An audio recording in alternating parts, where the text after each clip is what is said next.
Энэ өдрийн мэндийг хүргэдэг манад бас яг энэ Альмагийн хатаа цайн дээр те бид нарыг бас яг хүндлээд ирсэнд баярлалаа. Цайны уулзалтанд болохоор зэрэг манал одоо эмнэлгийн эхэмч Батмөхийг дуурсан мамаа. За тэгээд өөрийгөө та сайхан танилцуулаад. За намайг Батмөх гэдэг. За манал уламжлалтын анх ухааны үүсгэн байгуулад эхэмчээр одоо ажиллаад явж байна. За тэгээд өнөөдөр бол би одоо энэ цайны уулзалтанд хэлсэн гол зорилго нь бол ер нь нөгөө нэг манай монголчуудад өвчин яг юунаас эхэлж үүсдэг юм те. За ер нь уламжлалт дараагаар өвчнийг яаж эмчлэх ёстой юм. Та бүхэн өөрсдөө юу баримталж өвчтөд эмчлэх ёстой гэдэг талаар нэг жоохон ярилцлага маягийн зөвлөл хийе гэж бодсон. Би яг яагаад ингэж одооноос эхлээд яг энэ цайны уулзалтыг зохион байгуулах гэдэг байгаа вэ гэхээр ер нь бол монголчуудад ерөөсөө эрүүл мэндийн мэдлэг бол маш хомс байна. Тэгээд одоо яг ингээд би болохоор зэрэг эмчилгээний болоо одоо ингээд цайнаа зарж байгаа шүү дээ. Тэнгүүд надаас яг ингээд эмчээс зөвлөгөө авч байгаа юм шиг ингээд зөвлөгөө авах гээд байдаг. Тэгээд эмчээс зөвлөгөө авч байгаа юм шиг ингээд зөндөө олон зүйл асуудаг. За тэгээд монголчууд болохоор сүүлийн үед бол маш их өвчнөд одоо нэрвэгдэж байгаа. Тэгээд энэ талаас болохоор зэрэг яг нөгөө эмчтэй одоо яг энэ уулзалтыг зохион байгуулж байгаа гол одоо зорилго маань болохоор зэрэг монголчуудыг одоо өвчнөөс урьдчилан сэргийлдэг. Яавал одоо өвчнөөс урьдчилан сэргийлж болдог вэ? Тэгээ яг нэгэнт одоо өвчин тоссон бол би одоо яг яах ёстой вэ гэдэг зүйлээр талаар тайлбарлаад өгч. За тэгье. За тэгэхээр эхлээд яг өвчин гэдээ ярангууд өвчнийг үүсгдэг шалтгаан гэж байдаг. За тэгэхээр уламжлалт дангаах ухаанд бол өвчнийг үүсгдэг шалтгаан гэхээр холын 3 шалтгаан, ойрын 3 шалтгаан гэдэг зүйл байдаг.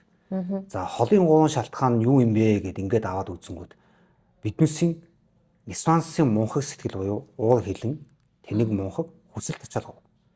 За ойрын 3 шалтгаан нь болохоор уламжлалт дангаах ухааны онлын үүднээс хийшар бадган гэсэн онол байдаг. За энэ хийшар бадган гэдгийг манай энгийн одоо арга дэрэгд маань бол ерөөсөө хийшар бадган гэхээ ойлгодгүй. Тэгэхээр ойлгомжтой хэлэх юм бол хий гэдэг бол сэтгэл мэдрэлийн гаралтай бүх өвчний их үүсвэр. За шар гэдэг бол элэг цөсний замын гаралтай өвчний их үүсвэр. За бадган гэдэг бол хоол боловсруулах замын буюу хотоод гидстэй үе мөчний өвчлөлийн их үүсвэр болж өгч байдаг. За тэгэхээр энэ 3 буюу одоо тэг холын 3 шалтгаан буюу тэнэг мунхаг хүсэл тачаал 3-аас бүх өвчин үүсдэг юм байна. За тэгвэл эмчлэх арга нь бол бүх өвчнийг эмчлэх арга нь маш амархан. Хүн ерөөсөө сэтгэлээрээ эмчлэх хэрэгтэй. Бүх өвчнийг.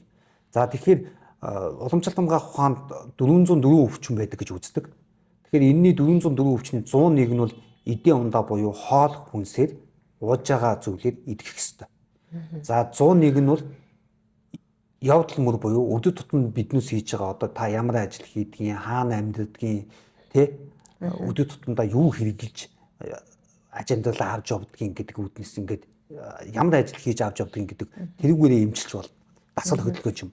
За тэгэнгүүт 101 нь болохоор эм засал буюу одоо уламжлалт дангаах ухааны танг уудаг ч юм уу эсвэл барай засал зүү төөнүүр хануур хийлэгдэх ч юм уу ингээд 101 өвчний эдгэж. 101 өвчний нь бол гүрэм заслаар эдгэх ёстой гэж үздэг.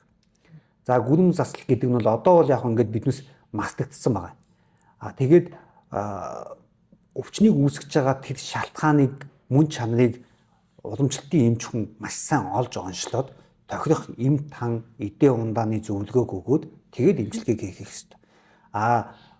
Ерөнхийдөө одоо та ярьж байгаа ингээд ангаах ухааны мэдлэг, эрүүл мэндийн мэдлэг маш хомс байна. Тэгээд ингээд одоо жишээ нь цай зарж байгаа хүмүүстэй зарим нэг хүмүүстэй ингээд очингуудаа яг эмч юм шиг ингээд бүх өвчнөө хэлээд ингээд шалтгааныг ингээд асуугаад байдаг. Тэгэнгүүт бүх өвчний шалтгааныг сая холын 3 шалтгаан гэж хэлсэнтэй ижилхэн бүх өвчний эмчилгээ бол манай ард иргэдийн өөрсдийнх нь зүрх тарих хоёрын л хоорондын зохицолтойгоор та юу бодож гин, юу хүсэж гин тэрийгэл хийх хэрэгтэй. За сүүлийн үед яг над дээр манай эмнэлэг дээр ирж үзүүлж байгаа хүмүүсийн ихэнх нь болохоор дан эмэгтэй хүмүүс байгаа. Тэгээд тэр эмэгтэй хүмүүс бол 25-аас 45 насны хүмүүс маш их үзүүлдэг. За эднээс үзүүлэхээр юу үзүүлдэг гэхээр ихэвчлэн дандаа бөөгний өвчин, ходоодны өвчин, за эмэгтэйчүүд талаас нь гэх юм бол өндгөвчний уулынхаа миомитой хүмүүс маш их ирдэг. За тэгээд ингээд эднүсийг өвчнийг ингээд аваад үзэнгүүт юу юм бэ? Яг юунаас болоод маш олон хүмүүс ингэж өвчтөд байна гэдэг ингээд ерөөсөө биднээс өдөр тутмын буруу хооллолт, амьдралын буруу хэм маяг, буруу хөвчлээс үүдэлтэй. Буруу дадал. Тийм, буруу дадлаас. Тэгэд манайханд нэг том алдаа байна. Тэр юу вэ гэхээр та эмчтэр очиод эм бичүүлж авчаад тэрийг гүйц дуудаггүй. Тийм. Нэг зүйлийг яг тухайн одоо юу гэдгийг бид маш сайн өөрчлөлт гартал нь дадуулж хэрэгжилж юусаж чаддгүй. Түүн дээр л гол алдаа байгаа. Одоо ер нь бол яг уламжлалт талаасаа ч гэсэн одоо Европ талынхаа эмийг ч гэсэн аль алины бол ер нь гүйц дуужиж л үр дүн гарна гэсэн үг. Тийм, гүйц дуужиж эмч таны өвчний шалтгааныг онцлоод мэдээд тэгээд танд зохих эм танг өгсөний үндсэндээ таныг одоо өдийн хэдэн удаа хэдэн ширхгээр хэд хоног уухыг бичиж өгч байгаа. Тэр нэг яг гүйцэтгэх хэвээр. За дээрэс нь миний баримталдаг нэг зарчим гэх юм бол өвчний мөн чанар гэхээс илүүтэй шинж тэмдэг гэхээс илүүтэй шалтгааныг олж эмчлэх юмсан гэж би боддог. Тэр яаж бодсон бэ гэхээр одоо биднес толгой өвдөнгүүт толгойн өвчнийг л намдахыг хүсэж байна. Толгойн өвдөлт чинь яг шалтгаан нь юу юм бэ? Толгойн өвчин намдах юм уучж байгаа. Тийм. За гүйлгээ салхаа байнгут гүйлг зогсоолдог юм уучж байгаа. Хашил гараад байнгут дааврын гаралтай, гормоны гаралтай бэлдэмлэлтэй эмнүүд уугаад эсвэл тосон төрөлхлөг түрхээд тэр арсандаа гарсан хашлыг ингээд өнгөц арилгаал яваад. Цаад шалтгааныг нэмжлэхгүй. Бүр уг нь нэмжлэх гэсэн үг тийм. За дээрэс нь даралт ихслээ гэхэд биднээс даралт буулгах юм л уу. Тэгвэл даралт буулгадаг эмийг өдөр болгон уугаад байгаа мөртлөө яагаад даралт ихсдэг өвчин идэхгүй байгаа юм бэ? Тийм, тогтворчихгүй Тийм, яагаад тогтворчихгүй идэхгүй байна вэ гэдэг шалтгаан гарч ирж байгаас. Тэгэхээр тэр мөн чанар шалтгааныг олж эмчилжээж тухайн эмчилгээ тухайн хүнийхээ өвчнийг эмчилж үр дүнтэй болж байгаа. Гүйцэтгэл. Тийм, гүйцэд болж байгаа. Тэгэхээр одоо биднүүст ингээд эмчилгээ хийхээр би бол хувьдаа зөвлөдөг. Таны эмчилгээ чинь ингээд 5 хоног эмчлээд өг, 3 хоногийн дотор эмчлээд өг гэж надаас хэлдэг. Уучлаарай, тийм мундаг эмч би одоохондоо тийм болоогүй тий. За тэгээд тэгж идэгдэг өвчин ч гэж байхгүй. Манай монголчууд бүгдөө ужиг өвчтэй. Архаг хуурч өвчтэй. Энэ өвчнүүд чинь доотлол нь 14 хоног, 10 хоног эмчилгээ хийлгэн. Дахиад та хэд хоног завсарлаад дахин эмчилгээ хийлгэн. Ингэжээж идэг. Одоо жишээ нь манай таньдаг эмч ахнаар махнаар таньдаг эмчнэр ингээл ярьдаг. Дээр үед уушгины хатгалгаа гэдэг өвчнийг 45 хоног эмнэлэгт хэвтэж эмчилдэг байсан. Тэгээд эмнэлгээс гангуут нь 30 хоногийн сувилж явуулдаг. Тэгээд ингээд нийт ингээд 2 сар хэрээтэй ингээд эмчилж тэр өвчин идэгдэг. Тэгтэл одоо 5 хоног эмнэлэгт хэвтүүллээ гаргалаа 45 хоног гам бариараа. Гэртээ гам барьдаг хүн үнэндээ байхгүй. Тэгээд дутуу эмчлээд байхаар өвчин хурж явсаар хагаад ужиг архаг болдог. Тэгээд тэрнийг эмчлэхэд маш хэцүү болдог. Ер нь бол одоо энэ ангаах талаасаа одоо ингээд бид нар чинь бол одоо эмнэлэг дээр ингээд очиод үзүүлээд тэнгуут эмчнэр бол одоо тий ихэнх талбар дээр болохоор зэрэг энэ одоо илэгний би бол одоо яг нэг зүйлд аяг хэмсгэлдэг байхгүй. Над дээр одоо ингээд их хүмүүс ингээд илэгний өгөлттэй гэсэн намайг илэг маань зүгээр гэсэн. Тэгтээ илэгний өөхлөлттэй гэсэн гэж аяг их орж ирж байгаа хгүй. Яг би болохоор зэрэг тэр илэгний одоо номыг уншиж байхад илэгний өөхлөлт гэдэг зүйл чинь маш ноцтой үе дээр яг илэгний өөхлөлт гэдэг зүйл чи ирсэн байт юм л шүү дээ. Энд чинь бол те баг хугацаанд дуусахгүй байна. Маш удаан хугацаанд дуусаад явсан байна. Тэгэхэд яагаад энэ анагаахын эмч нар яг энэ хүмүүстэй урьдчилан сэргийлэх маягаар одоо эн чинь ер нь бол та өөрөө илгэндээ анхаарах ёстой шүү гэдэг зүйлийг хэлэхгүй байгаа юм бол би энийг аяг гайхдаг байхгүй. Уламжлалтаар болохоор илэг бол хүний бие хамгийн том болчихлоо. За дээрэс нь цул эргэтнүүдийн хатан гэж үздэг. Хаан нь зүрх байхгүй.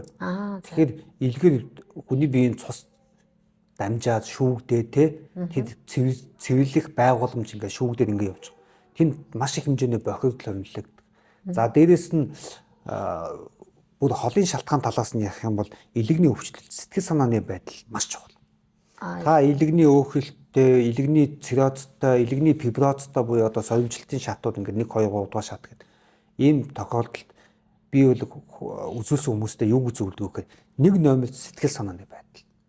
Та өөрийнхөө дустай юм хийх ёстой. Дустай одоо хамгийн ойр байдаг сэтгэл тааламжтай байдаг хүнтэйгээ ойрхон байдаг ч юм уу те. Тэгээд дустай зүйлээ хийдэг. Яг өөрийнхөө хүсэж байгаа зүйл ингээд хийдэг. Ууланд гармаар байгаа сайхан ууланд алхах хэрэгтэй. Бясалгал хиймээр байвал бясалгах хэрэгтэй. Тэгээд дээрэс нь миний одоо хүмүүстээ та ингээд таны өвчин одоо ингээд идэх гээд юу нөлөөлөх вэ гэдэг талаас нь зөвлөгөө өгдөг нэг зөвлөгөө. Тэр бол юу гэхээр таны өвчин идэхэд эмч буюу надаас 10% намаад. Би миний хийж чадах юм таны өвчнийг идэгэлтэнд 10% нь нөлөөлт. Гол нь таны өөрийн би энэ өвчнийг идгэж чаднаа, энэ өвчнийг давж чадна, миний энэ өвчин идэгнэ гэсэн тэр хүсэл чинь хамгийн чухал. Тэгэхээр өвчнийг ангаах хамгийн чухал арга бол эмч өвчтөн хоёрын хоорондын шүтэн байдал гэдэг зүйл байдаг. За над дээр хөхний уйланхаатай, илэгний өөхөлттэй, бамбаа унах цагтаа нэг багш хүн үзүүлж ирсэн. Тэгээ би тэр хүнд зүү тавиагүй, бариа хийгээгүй, имчилгээ хийгээгүй. Гэхдээ тэр хүний одоо муухайгаар ярих юм бол би итгэл үнэмшлийг ашиглаж имчилсэн гэсэн үг. Тэгэхээр тэрийг яаж имчилсэн бэ гэхээр уламжлалт хамгаах ухааны мартагдсан имчилгээний нэг арга болох 50 саяг сахиус имчилгээний арга байдаг. За. Тий. Энэ арга бол одоо 1700 оны үеэс эхэлтээ ингээд зөвхөн багш нь шавьдаа ингээд өвлүүлдэг ч юм уу те юм нууц дамжлагаа дамждаг. Тэгээд одоо биднээс уламжлалт хамгаах ухаанд адын өвчин гэж байдаг л да. Адын өвчний засал бол ер нь гүрэн засал байхгүй юу? Гүрэн засал буюу одоо ном уншдаг, аль эсвэл 50 сахиусаа имчилдэг арга гэсэн. Тэгэхээр тэр аргыг манай уламжлалтын эмчтэн ингээд одоо мастагдсан. Тэгэхээр тэрнийг одоо хийж байгаа энэ зүү имчилгээ, бариа имчилгээ, бомб имчилгээ, тэгээд пиццэг имчилгээнүүдтэйгээ давхар та өөрөө хавсаж имчдүүд маш өдөнтэй байдаг. Би тэр хүнд хавдрыг хариулах саяг буюу иддэг үсэг хийж өгч ирсэн. Тэгээд хийж өгөөд надаас 2 удаа хийлгэж авч явсан. Тэгээд 3 дахь дээрээ хүлж ирэхдээ өмнөх шинжилгээ болоод дахиж хийлгэсэн шинжилгээг авчиж үзүүлж ирсэн. Тэгээд тэгэхэд илэгний өөхлөлт, бамбаан уйланхаа, цөсний унхацг гурав нь бүр орон мөнгөө алга болсон. За хөхний уйланхаа бол жижигсэн хэмжээтэй байсан. Тэгээд надаас өөрөө асуусан. Та яаж намайг ингэж имчилвэ гэд. Тэгэнгүүт би өөртнөөс аахгүй. Таны надад хурж ирээд энэ өвчнүүд маань идэгнэ гэж бодсон тэр бодол чинь л таныг идгэж байгаа. Түүнээс биш би бол өөрхийг хийж чаддаг юм аа. Энэ хүнийг идгэнэ гэсэн 100% итгэл үнэмшлэр хийж өгч байгаа. Тэгэхээр одоо манай би хүмүүст их хилдгийг үзүүлсэн хүмүүстэй. Тэр хүн ардын эмч байгаад, Монгол улсын гавьяат эмч байгаад, бүр том олон улсын хэмжээний доктор, профессор хүн байгаад таныг эмчлэх ёстой барилгатай эмч чинь биш бол эмчлэхгүй. Танд хэдэн сая төгрөгийн одоо үнэтэй эм өгөөд эмчлэхгүй маа. За таныг эмчлэх ёстой хүн чинь одоо ангаахын их сургуулийн оюутан ч гэж бол. Тэ? Сургуулаа төгсөөг оюутан ч гэж бол. Тэгэхээр эмч өвчтөн хоёрын тэр хоорондын одоо барилдлага гэдэг зүйл, ямар нэг юмны барилдлага гэдэг зүйл ангаах ухаан талаасаа, уламжлалт ангаах ухаан талаасаа бол маш чухал. Тий. Ерөнхийдөө бол тэр юу гэх юм одоо Монголын одоо шашны талаас нь шүтэн барилдлага одоо юу гэдэг вэ? Тийм мах барилдлаараа одоо нийцжиж нийцэх юм бол яг тэр нийцсэн өндөр орчим бол маш сайн төгсөмжлөг авдаг гэж байна. Тийм тэгж болно. Одоо биднээс нэг энерги тохиолдог хүн гэж ярьдаг шүү дээ. Яг тэвнтэй ижлэх нь одоо бүх юмн дээр цаг хугацаа, өөрсдийн гэсэн цагийн тэр одоо тохиол гэдэг зүйл заавал байдаг гэж би хувьдаа боддог.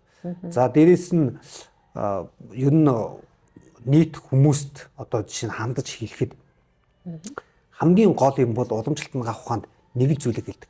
Бүх өвчний их үндэс нь иш шингэх өвчин гэж үздэг. Тэгэхээр энэ тухай ингээд ярихад нэг багхан нэг жоохон богинохон үлгэр ярих шаардлагатай болчихдээ. Тэгэхээр хамгийн анхны өвчтөн буюу шидвүү гэдэг хүн салиу гэдэг ургамлыг идээд тэгээд тэрийгэ шингээж чадахгүй гиз дотно өвдснөөс болоод өвдөд байж чадна. Цамп тэнгэр бууж үж ирээд ус буцалгаж өгч идгийсэн байдаг. Тэгэхээр хамгийн анхны өвчин бол иш шингэх, хамгийн анхны эм бол ширгээс ус баггүй. Тэгээд энэс үүсэлтээ уламжлалтын эмчнэр ер нь ихэнх нь мэддэг. Өвчний их нь иш шингэх, эмийн их нь ширгээс ус буюу буцалгасан ус гэж үздэг. Тэгэхээр та бүгдийн одоо өвчнийг үүсгэж байгаа гол их үүсвэрч нь та бүгдийн идэж ууж байгаа юм байна. Шингэхгүй юм л идэт байна гэсэн. Ерөөсөө хор болох зүйлийг дандаа бидүүс хэрэглэдэг. Хүүхдүүдэд дандаа чихэрлэг газтай ундаа их өгдөг. Тэгэхээр энэ чихэрлэг зүйл газтай ундаа, чипс, чихэр шоколад их идээд байхаар яах юм бэ гэх тэгмүүд 0 булчирхай ходоодны өвчнөд болдог. Одоо хотоодны хавдар, ной булчилгаан хавдар маш их тий. Тэгээд энэ бол ерөөсөө биднээсээ идэж ууж байгаа юмнаас их болж байгаа. Тэгээд одоо биднээс амттай юм идмээ санагдахаа чоколад иддэг тий. Яг үүндээ энэ чоколад бол найруулсан хор байна. Амтлаг амт гэд амттай юмны дээд гэх юм бол одоо яг би бол гурван зүйлийг л гэж боддог. Нэгд цэвэр бурам. За. Хоёрт цэвэр зүгийн бал. Гуравт мөсөн чихэр.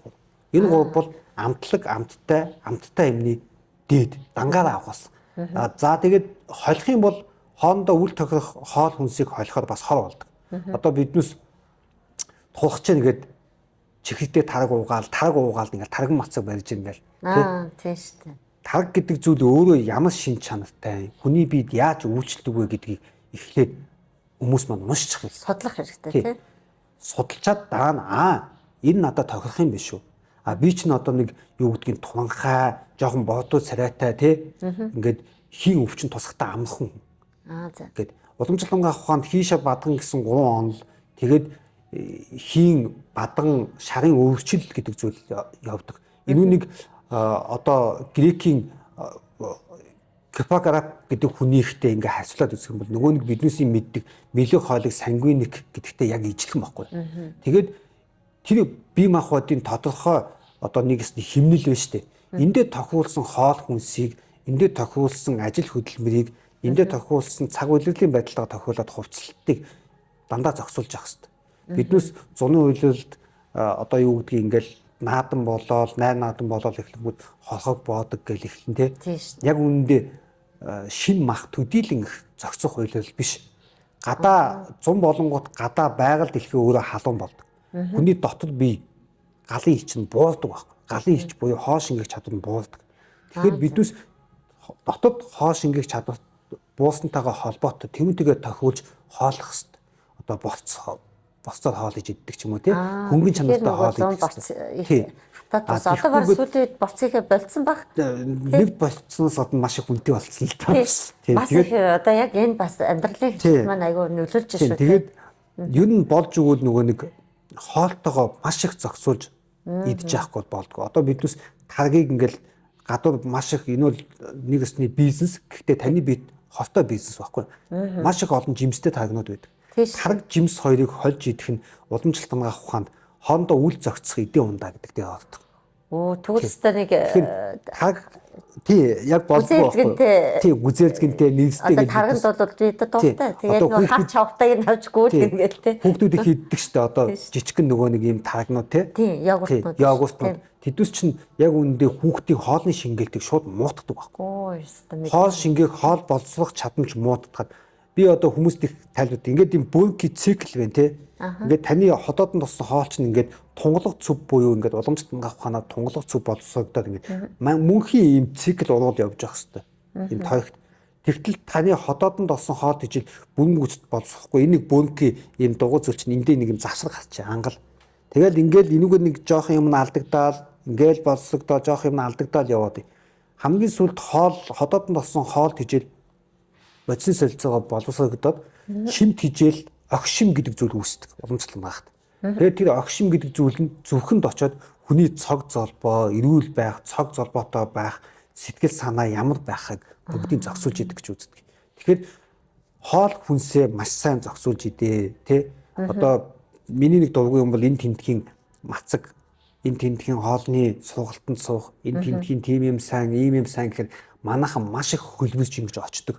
Тэгээд туушдаг. Тэгээд овёстой тараг хольж идэх тахад дуудаг өстой сайн гэсгээ байнгын тэрийг хэрэглэх. Мах итгэл сайн тий. Ингээ байнгын маха хүнд хоол идээд баг. Заримдаа тэр сайн штэ. Ер нь оройдоо нэг сайн байдیں۔ Ингээ нэг оройдоо байнгын арх уугаад ах юм. Ингээд буруу дадлаасаа болж маш их өвчлж байгаамаа.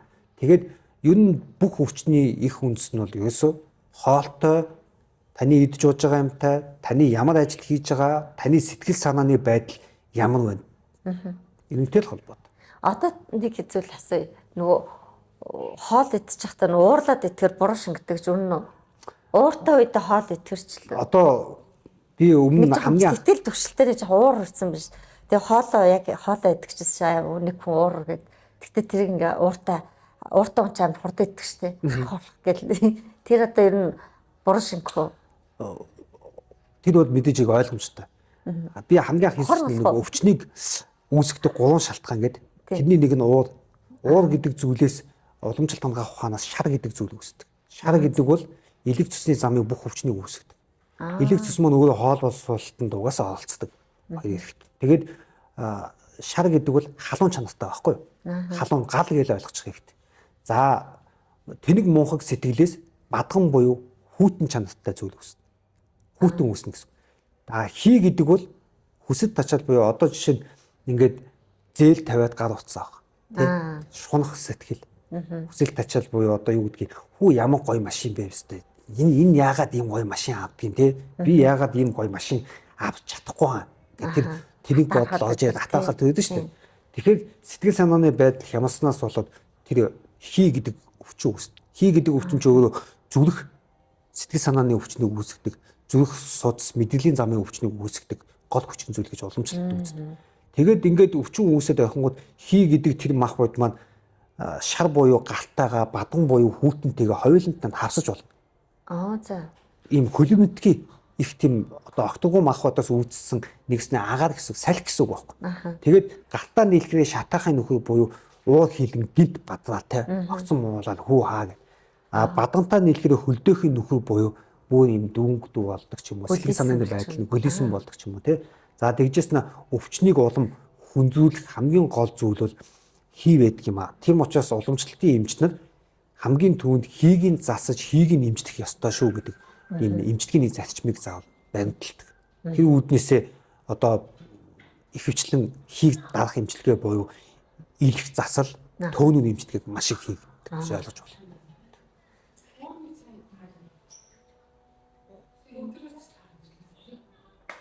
За тэгэхээр ер нь бол бид нарт те эрүүл мэндийн мэдлэг гэдэг зүйлүүд одоо ер нь бол гэхдээ хүмүүс чинь болохоор зэрэг одоо гадуур болохоор зэрэг эрүүл мэндийн яг одоо би одоо ингээ өөртөө жишээ авъя л да тий. Би болохоор зэрэг одоо ингээ хятад цаг оруулж ирээ ингээ 5-6 жил зарж байна. Тэгээд ер нь бол яг цаанаасаа болохоор зэрэг одоо энэ цай юм аа, энэ цай тэр цай юм аа гэдгийг болохоор зэрэг ингээ судлуулаа, шинжилүүлсэн. Яг ингээ хятадтай бол энэ одоо элэний цай гэдэг хэлэнд хэрэгэлдэг, бөөрийн цай гэдэг бөөрөнд хэрэгэлдэг. Хятадтай бүр ингээ угаасаа энэ цайнууд ингээ хэрэглэгдээд явж идэг. Энэ цайнуудыг судлаад ингээ оруулж ирж байгаа. Гэхдээ тэгэнгүүт яг энэ урамлын цайнуудыг ерөнхийдөө бол одоо хэрэглэх одоо даваа тал бас нэг сөрөг чанар гэж байдаг. Байна. Ер нь ургамал талаасаа гэх юм бол манай Монгол ургадаг ургамлууд ингээл одоо жишээ би бол яг өөрийнхөө мэддэг хэмжээнтэй жишээ аваад яхад маш их хүйтэн сэрүүн чанартай. За тэгтэл одоо тэрнийг ингээд та мандал буухны хот мандал гэдэг нэг төсөөлөл орж ирдэг. Тэгэхээр ингээд халуун газар буюу одоо нар ээсэн газар угсан ургамал бол халуун чанартай байх нэ. Тэрүүгээр хүйтэн өвчнийг дарах нэ. За сүүдэд газар уулын аз тал буюу сүүдэр хүйтэн газар угсан ургамал бол хүйтэн чанартай байх нэ. Тэрүүгээр халуун өвчнийг дарнаа гэдэг ингэж уламжлалт хангахад үздэг. За тэгсэн чинь цай буюу цай чалгаагүй нэгсний ургамал тий. Биднээс энэ таанат одоо ингээд өвдсөн үнд өгөөд идэг уламжлалт хангах ухааны имийн 10 төрөл байдаг. Эднээс хүртэл ургамал амьтны гаралтай, ургамлын гаралтай тэгээд юу гэдгийг одоо нэг байгалийн чулуун имнүүд ингээд тэднүүсийг номхотгоод мөнгө усыг номхотгоод имэндээ хийгээд ингээд хэрэглээд ингээд маш олон төрөл имийн 10 төрөл дотор ингээд яг үйл зурмал тан талах гэдэг ингээд явдаг. За тэгвэл ижлэн ургамал Монголд ургаж байгаа ургамлууд бол ерөнхийдөө их сэрүүн хүйтэн чанартай байдаг. Тэгэхээр тэрнийг биднээс дангаар нь ингээд ууж явахдаа заавал тэр сэрүүн хүйтэн чанарын дарах халуун чанартай имийг давхар хольж хэрэглэх ч юм уу шаардлагатай гэж би бол хувьдаа үздэг. За ихэвчлэн одоо энэ сүүлийн үед хавдастай хүмүүс их ууж байгаа их шүүдрийн гээд ургамал мянган болон шүүдэцсэг. Тэгээ энэ бол маш сэрүүн чанартай. Тэгэхээр хавдар гэдэг өвчин өөрөө уламжлалт хангах ухаанаар битүү өвчин буюу сэрүүн чанартай өвчин. Үүсэл гаргалын сэрүүн чанартай. Тэгэхээр хүйтнээр эдгэхээс илүү халуун чанартай зүйлээр эдгэх болдог. Тэгээд сүүдэд мянган болон шүүдрэг нь бол яг ингээд их шүүдрийн цэцэг бол хавдарт нөлөөлөлн сайн нөлөөлнө тий. Гэхдээ тэрнийг хэрэгжилж явахдаа тамир муу, биеийн тамир их муутай, эсвэл хит өндөр настай, Эмчилгээг даах чадамжгүй хүмүүсэд бол энэ тохиромжгүй. Өвсөн эм буюу энэ ургамалд 3 муу чанар байдаг гэж уламжлалт нь авахад үздэг. Тэр нь болохоор нэгд болоход маш сэвэн чанартай учраас сэрүүдүүлдэг. Хоёр дахь нь хоолны шингээлтийг байхгүй болгодог. Шингээлтийг байхгүй болгодог. За говьт тамирыг бааздаг гэж үздэг. Тэгэхээр их хэмжээгээр уухад хүн өөрөө тамиргүй болдог. Тийм учраас болж өгвөл нөгөө нэг өмнө хийсэнчлэн хоол унд уух юм цаг ямагт тохируулах нь тухайн хүний л өөрийнх нь маш чухал асуудал. Тэрнээс биш одоо юу гэдгийг гифт нь очоод хоолыг хийгээд цагийн чанж өгөхгүйтэй ижлэн тэр хүн яг гифтээ өөрөө юу идж ууж гэн тэрнээсээ шалтгаалсан өвчнийг өөрсдөө бий болгоод байгаа маа. Тийм учраас зөв хоол ялангуяа энэ одоо юу гэдгийг эмийн бос эмчилгээний аргалуу хүмүүс их орж эхэлж штэ. Одоо тан ууж гэн, цай ууж гэн тий. За тэгээд уламжлалт эмчилгээнүүдийг хэрэгжиж гэн. Тэгэхээр ерөөсөө гол нь зөв хэрэглээд тэрийгэ байнгын өдөр тутмын амьдралдаа дадуулах л хамгийн чухал байна. Тэгээ одоо нөгөө бас одоо манай хөгшчүүл чи одоо ингээд нөгөө нэг пэйж үзэл одоо ингээд одоо аюу сайхан фэйсбુક хутуулцдаг. Өө тэр сайн чинь энэ сайн чинь гэл тэ. Тэнгүүд нөгөө юу хэрэглээд байгаа шүү дээ. Шүлжээний амар их бүтээгдэхүүнүүд хэрэглэж байна. Одоо би одоо ингээд Hair Life гэл ингээд одоо миний мэддэг гэд Hair Life Super байна тэ. DX9 гэл ингээд мэдхгүй бол одоо хар мянган сууж байгаа. Тэгэхээр энэ сүлжээний бүтээгдэхүүнүүд яг ургамлын цэвэр, ургамлын гаралтай, байгалийн гаралтай гэдэг хүмүүс дүүд байна шүү дээ. Яг энэ цэвэр, ургамлын гаралтай, байгалийн гаралтай байж чаддаг юм болов. Ер нь бол гэхдээ энэ сөрөг нөлөө бол ингээд байдаг гэл хүмүүс яриад байгаа мөртлөөс л хэрэглээд байдаг шүү дээ. Энэ бол ерөөхдөө зөв үү буруу юу? За зөв буруу гэхээсээ илүү яг тухайн хүний бие махбодын онцлог тавих уугүй юу гэх нь миний хувьд хамгийн зөв баг гэж байна. Та одоо жишээ нь ингээд бодъё л доо. Ургамлын гаралтай, байгалийн гаралтай им гэл одоо биднээс юу мэддэхгүй таблеттай юмнуудыг байгалийн гаралтай гэдэг нэг ногоон тэмдэглэлийн мэндэлгээд ч юм уу тийм. Ингээд тэгээд та яг өөрөө ингээд тэнийг нутгаж мэдж жагаад лабораторийн шинжилгээнд өгөөд осны ажиллагааны шалгуулсан уу? Тэгэхээр биднээс өнгөн талаас нь хараад итгэдэг юм бол угаасаа өнгөн талтай ондоо тий байгалийн гаралтай гэвэл ингээд харахад ойлгомжтой байх хэрэгтэй нэгд. За хоёрдугаар хэрэглээд бийд гарах нөлөө нь бас ондоо байх хэрэгтэй. Тэгэхээр байгалийн гаралтай эмүүдийг одоо уламжлалт эмүүдийг ч юм уу ингээд цайг ч юм уу хэрэглэж явах явцд бол энэ хүн өөрөө байгалийн амьд. Хүний бие өөрөө 5 мах бодоос тогтдог. Байгалийн бүх бодис, бүх сав шим ертөнцийн бүх бодис 5 мах бодоос тогтдог. Тэгэхээр энэ арга бэлгийн хуулиараа нөгөө нэг алдагдсан энерги нөхж явах хэрэгтэй. Эмчилж явах хэрэгтэй бие биенийх нь. Одоо намайг ингээд яг буруу юм ярьлаа энэ хүн залуу юм байж ингээд буруу юм ярьлаа гэж магадгүй. Гэхдээ би бол ер нь үзүүлсэн хүмүүстэй зөвлөгөө өгж өгдөг гэхэд Европ юмыг за дээрэс нь сүлжээний одоо бүтээгдэхүүнүүдийг би бол үнд уулгах дуугүй. Яг тэгэхээр би нэгдүгээр өөрөө уламжлалтын эмч хүн.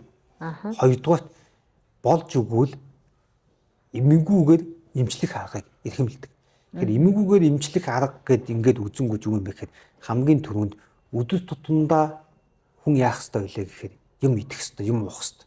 Тэгэхээр эмгэгүүгээр эмчлэн гэдэг чинь та идэж уух юмдаа л хамгийн сайн анхаарах ёстой гэсэн. Тэгэхээр биднээс бол монголчууд бол өөрсдөө дээр үед бас сайн маш өргөн соёлтой ард түмэн гэж би өөрөдөө боддог. Тийм. Ингээд сайхан сүдээ заагаа сүлээ, тэвэндээ ингээд цайгаа байгалаар төсөө ургамлаа хатаагаад нунтгаж нүдээ тэрүүгээрээ цай чанаад хамтлаа тий. Тэрэндээ сүүгээ хийгээд ингээд сүдээ цайгаа уугаад ингээд тэгтэл одоо ингээд хүмүүсийн одоо хит туушрал гэх юм уу тий.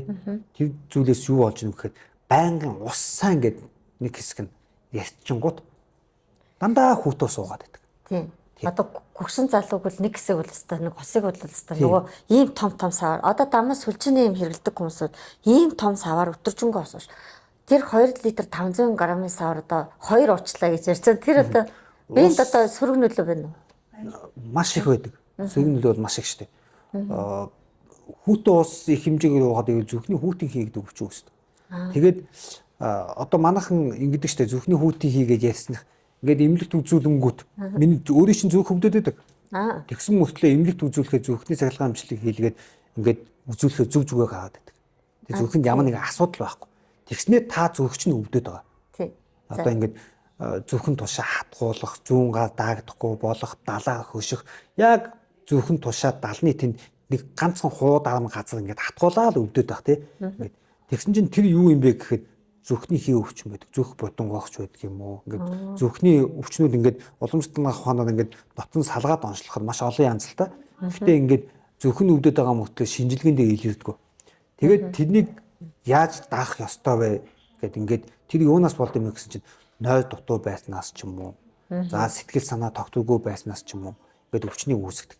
За тэгээд одоо им болоод энэ 9 шидийн одоо жишээ нь фитнесийг хичээлдэг тамирчид гэхэд ингээд уураг уудаг.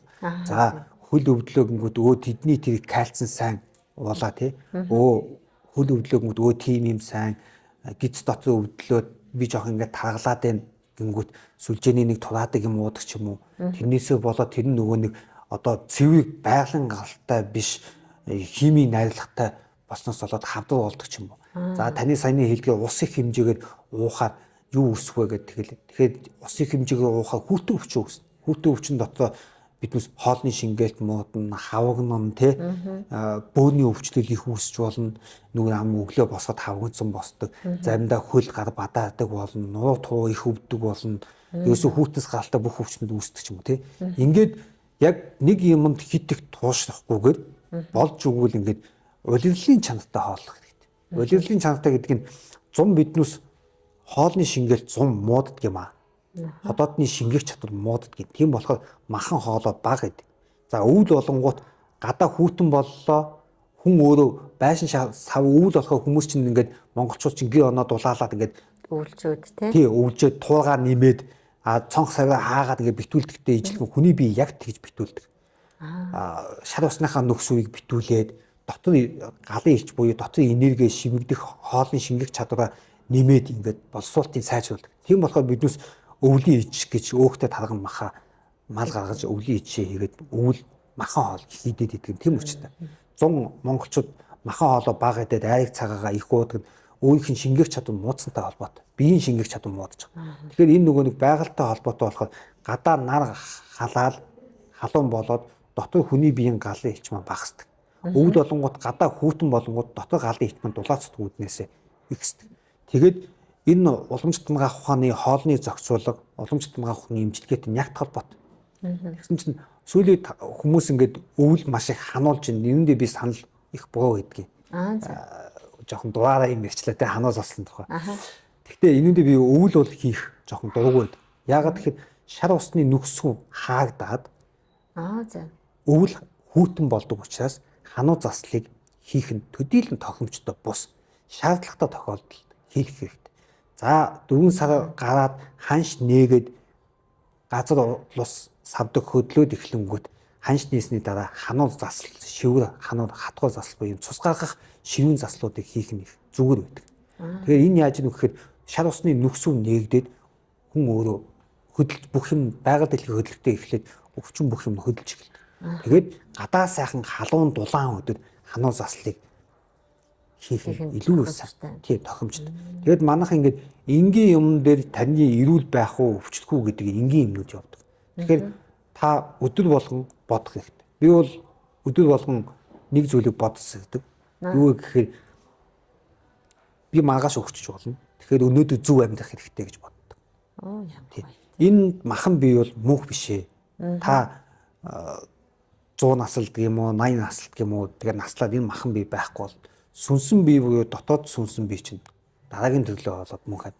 Тийм учраас өдөр болгон зөв явах хэрэгтэй. Аль болох нөгөө нэг нисвансын 3 гим буюу 10 хар нүгэл гэж ярьдаг шүү дээ хүмүүс. Тэрнийг төвчээд яваад байвал энэ эрүүл амьдрах юм үндэс. Дээрээс нь бүх өвчтнийг эдгэх гол зүйл бол таны өөрийн зөв бодол, зөв сэтгэлд байх. Тэгэхээр ямар ч хүнд өвчтөй хүн өглөө болгон босоод нэг 5 минут, 10 минут ч гэсэн хамаагүй тий. Би миний энэ өвчин идэгж гэн гэж чин сэтгэлээсээ бодоод ивэл үр дүн хизээ нэгэн цагт нөлөө үзүүлнэ. Бодит жишээнүүд маш их байдаг. Тий. Одоо хүмүүс нэг тийм сургалтууд маш их суудаг болсон ба шүү дээ. Тий. Одоо нагуун бэлэг эмчийн тийм нагуун бэлэг эмчи одоо тэр нөгөө сэтгэл зүгээр эмчдэг хавдар хавдар эмчдэг тий. Одоо Монголд бас нэлээд идэв хүн байна. Тэгээд тэр бол ямарваа нэгэн сургалтанд маш их хэмжээний төлбөр төлж суухаас илүүтэй яг та өөрөө уншиж судлаад зөв хэмнэлийн олоод тэгээд яг өдөр болгон дадуулга болгоод өдөр болгон шүү. Өдөр болгон ингээд өөртөө дадуулаад хөвшил болгоод тэрний үр дүн та өөрөө заавал хаа. Угаасаа маш сайн үр дүнтэй байдаг.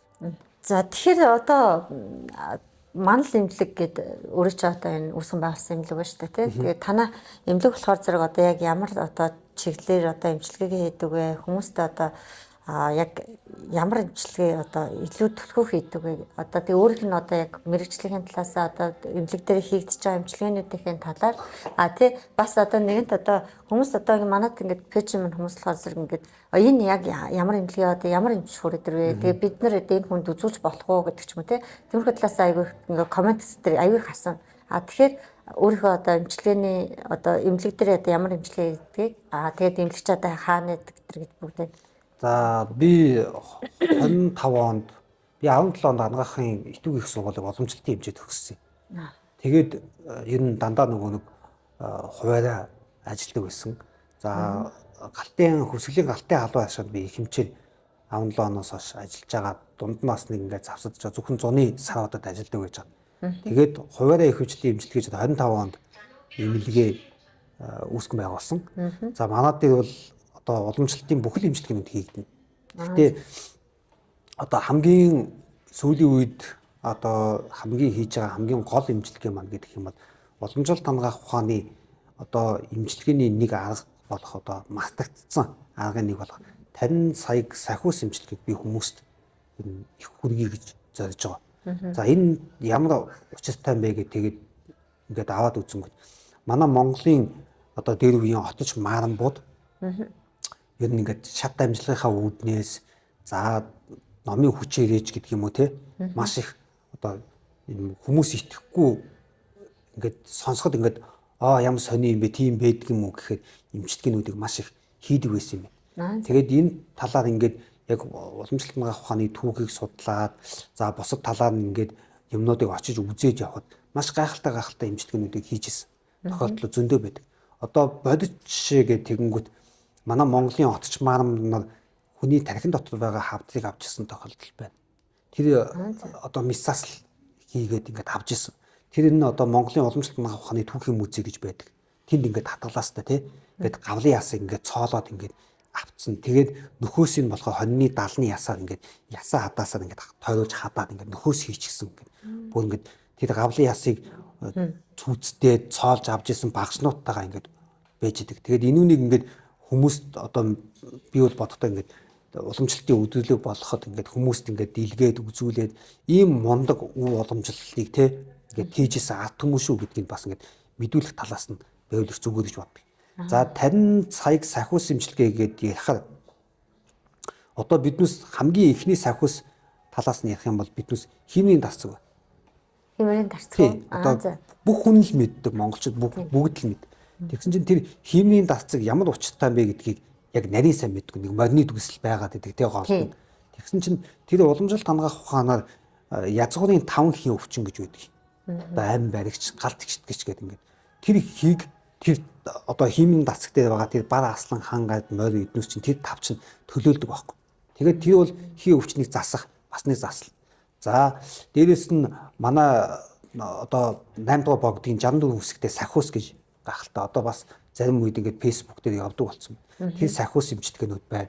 За хуучны одоо биднээс сайн мэддэг цагаан шүгстийн ном гэж байдаг шүү дээ. Хил амнаас хамгаалдаг тий. Хил амнаас хамгаалдаг. Хар хил амнаас хамгаалдаг тий. Цагаан шүгстийн сахиус хүсд гэж зүйл байдаг. Тэрнийг бол одоо тухайн хүнд нь зориулж эмч хүн өөрөө бүтээж өгдөг. Манай уламжлалтын эмчнэр болохоор ингээд тангад номыг заавал үздэг. Тэгээд тангад номыг үзээд явангууд тэр тангад ном дээр одоо биднээс манал бохны талаар үзэх хэрэгтэй. За дээрэс нь ингээд уламжлалтын одоо сургалтын хамгийн гол материал болсон ангаах ухааны 4 үндэс гэдэг ном байдаг. Тэр ном маань өөрөө төвд хэлтээр бичигдсэн тэр ном байдаг. За тэр номыг ингээд уламжлалтын эмчнээ одоо гол тулгуур чигээ болгож явдаг. Явдаг гэсэн. Тий, явдаг. Тэн дээр одоо ингээд өвчний үүсэл, шалтгаан, эмчлэх арга тэгээд эмч гэж ямар хүн бэ гэдгийг хүртэл ингээд бичсэн байдаг.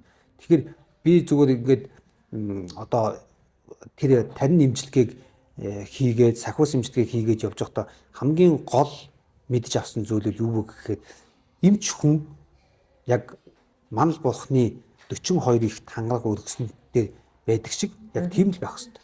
Эмч хүн ямар байх тий тангахтай үнж байх хэрэгтэй. За тэгээд тангахтай үнэнч гэхэд гол утга нь юу юм бэ гэхэд эмч хүн та тий одоо эмч хүн эд хөрөнгө эрх мэдэл бос зүйл шунах хэрэггүй.